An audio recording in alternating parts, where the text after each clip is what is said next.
नमस्कार। प्रस्तुत है आज का चिंतन। वे मानव जो कभी इस लोक में थे और हमसे हजारों मील दूर थे, इन छोटे मोटे पृष्ठों में हमसे बोलते हैं, हमें जगाते हैं, हमें आश्वासन देते हैं एवं बंधु सदृश हमारे सम्मुख अपना हृदय खोल देते हैं। मार्गदर्शक की तरह पुस्तकालय हमारे प्रेरणा का केंद्र स्थल है। वहाँ जाने पर लगता है कि कोई हमें लक्ष्य की ओर चलने के लिए इंगित कर रहा है। लक्ष्य के अभाव में हम अपने अनमोल जीवन को खो न दें, इसका बोध पुस्तकालय कराता है। पुस्तकालय गुरु भी है और माँ भी। संपूर्ण भारत के उद्धार का भार अपने सिर पर मत लो, अपना निज का उद्धार करो, इतना भार काफ़ी है। सब कुछ अपने व्यक्तित्व पर ही लागू करना चाहिए। हम स्वयं भारतवर्ष हैं, बस यही मानने में आपका बड़प्पन है। तुम्हारा उद्धार ही भारतवर्ष का उद्धार है, शेष सब व्यर्थ है। तुम में सच्चे आत्म प्रेम का रस उत्पन्न हो, इसी में तुम डूबे रहो। महात्मा गांधी। हम सब कुछ जानने का दावा तो करते हैं, किंतु हम अपने आप को नहीं जानते हैं। यह अनभिज्ञता हमारे कष्टों व तनावों की जड़ है। मनुष्य को पहले यह निश्चय कर लेना चाहिए कि मैं क्या नहीं करूँगा। ऐसा निश्चय करने से शेष जो कुछ करना है वह अवश्य दृढ़ता के साथ किया जा सकता है। एक बार एक विद्वान राहगीर घोड़े पर सवार होकर कहीं दूर जा रहा था। रास्ता घने बिहड़ों में होकर जाता था। हिंस पशुओं के आक्रमण की आशंका थी, सो उसने बंदूक साथ ले ली। कुछ कोस चले जाने पर उसे शौच जाने की आवश्यकता पड़ी, सो घोड़े को लंबी रस्सी से बांधकर हरी घास चढ़ने छोड़ दिया और वह एक जगह शौच के लिए बैठ गया। निवृत्त होकर जैसे ही वह उठा कि सामने की झाड़ी में से एक चीता निकलते हुए दिखाई दिया। वह आक्रमण की मुद्रा में था। विद्वान घबराया। बंदूक घोड़े की पीठ पर बंधी थी, घोड़ा दूर था।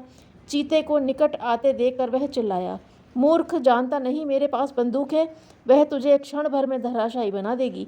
विश्वास न हो तो यह देख बंदूक की लाइसेंस उसकी जेब में रखा था। चीता पढ़ा लिखा नहीं था और न उसे लाइसेंस तथा बंदूक का संबंध मालूम था। उसके कथन पर ध्यान नहीं दिया और घुड़सवार को देखते देखते चीर फाड़ डाला।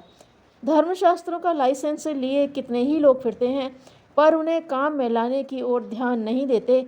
ऐसी विद्वता किस काम की। आपके मन में शुभ विचार, क्रियात्मक भावनाएं उदित हुई हैं। आप सोचते हैं कि कल से इन योजनाओं के अनुसार कार्य करेंगे और वह नहीं आता। कल आप सोचते हैं परसों करेंगे या नरसों करेंगे, या फिर कहने लगते हैं कि फिर देखा जाएगा।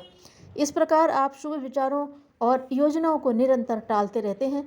कल, परसों, 15 दिन पश्चात, 1 माह बाद, अगले साल, उस तरह आप कोई भी उन्नति नहीं कर सकते। धीरे धीरे शुभ भावनाएं जगत में विलुप्त हो जाती हैं। यह टालने की आदत मानव मस्तिष्क की बहुत बड़ी कमजोरी है। भारतीय समाज के जनमानस में क्रांतिकारी सुधार एवं परिवर्तन आवश्यक है। विचारों को पलट देने से ही जमाना बदलता है।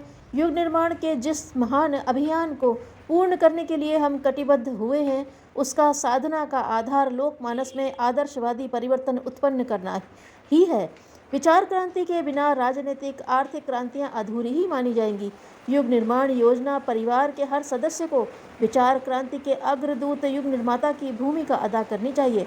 उसे अपना एक धर्म कर्तव्य मान लेना चाहिए कि वह अपने निज के, अपने परिवार के तथा संबंधित व्यक्तियों के विचारों में विवेकशीलता एवं उत्कृष्टता उत्पन्न करने के लिए कुछ न कुछ नित्य निरंतर नियमित रूप से करता रहेगा।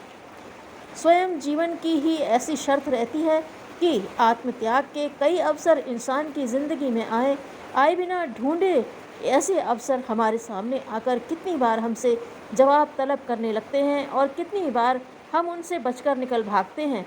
यह कतरा कर निकल भागना यों हमें बड़ा सुखद और सुरक्षाप्रद मालूम देता है, मगर यह कायरता ही नहीं, लांछनीय मौत है। जिंदगी के आमंत्रण को ठुकराकर हम वास्तव में अपनी ही खेती को सीमित करते हैं। जीवन की अनिश्चित अवधि एक लंबे एवं उर्वर खेत के सिवा और क्या है। संयोग से मिली जीवन की जितनी चुनौतियों से हम मुकर जाते हैं, उतनी ही क्षति हम अपने पल्ले बांध लेते हैं। इन चुनौतियों में कुछ तो महान प्रतीत होती हैं और कुछ बड़ी तुच्छ। कुछ आत्मानंद का सौरभ दोनों में एक ही होता है। कुम्हलाए गुलाब में और ताजे खिले गुलाब में इत्र एक ही होता है। जो फर्क नजर आता है वह मात्र भ्रम है। शिक्षा वह प्रवाहमान प्रकाश तत्व है जो मानव हृदय के अंधकार को दूर हटाता है और शिक्षक उस प्रकाश तत्व का उद्घाटन करता है। महानता उपलब्ध करने के इच्छुकों को धर्म धारणा अपनानी चाहिए और अपना आचरण धर्मात्माओं जैसा बनाना चाहिए। जिसने धर्म को छोड़ दिया उसे सब छोड़ देते हैं, जो धर्म को अपनाता है उसे सब अपनाते हैं। जो धर्म की रक्षा करता है उसकी अपनी रक्षा होती है, जो धर्म को हराने का प्रयास करता है वह स्वयं हार जाता है। सच्चरित्रता और सौजन्य ऐसी हुंडी है जिस पर सर्वत्र विश्वास हो जाता है। धन्यवाद।